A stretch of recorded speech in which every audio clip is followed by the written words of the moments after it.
The annual ABCD Legislative Breakfast is a dialogue between state representatives, senators and their aides, with ABCD's neighborhood leaders, board members, and program directors. This year, we discussed the need for increased funding for Head Start, SummerWorks, Ostegai Recovery High, and ABCD citizenship programs, as legislators shared their priorities for the year ahead, too. South End Representative Byron Rushing and Medford's Paul Donato hosted us in the House Members Lounge at the Massachusetts State House.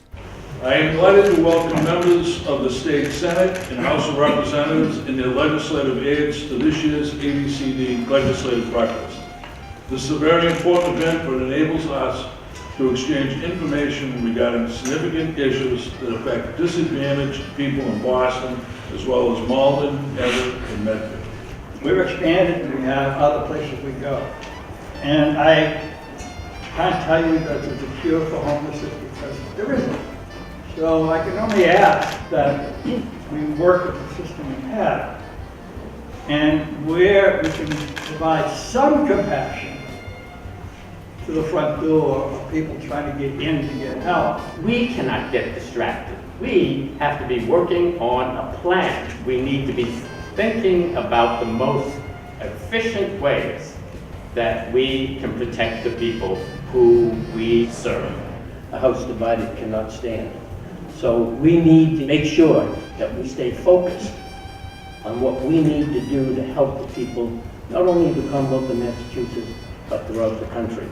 One of the first things that I want to talk about is one of our core programs, which is Head Start.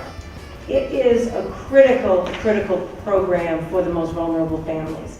Head Start serves, if you don't know, 100% of poverty. Head Start only supports, from the federal government, 80% of our programming, and we have to find 20%. So this line item is critical for all of the Head Start programs across the Commonwealth.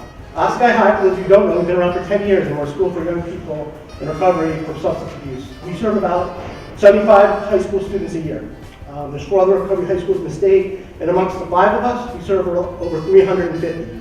Ostegai High was the first school to be accredited by the National Association for Recovery Schools. But what I'm even more proud of being part of ABCD and the efforts we're doing in the community is to make sure that every young person who has a drug or alcohol problem has an opportunity to get support or help. ABCD has been running summer jobs employment for over 50 years in this wonderful program called SummerWorks. Through the help of the legislative, we were able to put over 1,000 kids to work last summer.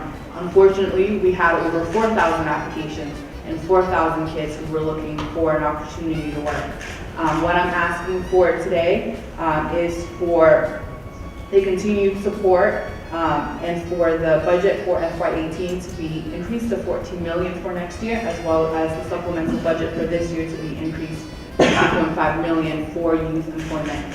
We have been conducting presentations throughout the city of Boston and Medford, Malden, and Everett. It's a presentation that explains to individuals what their rights are as individuals living in the U.S. regardless of status, and also talks them through the immigration court process and links them to legal resources that may be able to provide free consultations so that people can understand their choices. In the past year and a half, ABCD has screened over 1,300 clients, and out of those, we have taken about 1,000 cases. These cases vary from things like applying to become citizens, things to being able to prove that you are already a citizen, and things to keep our permanent residents current and able to become citizens.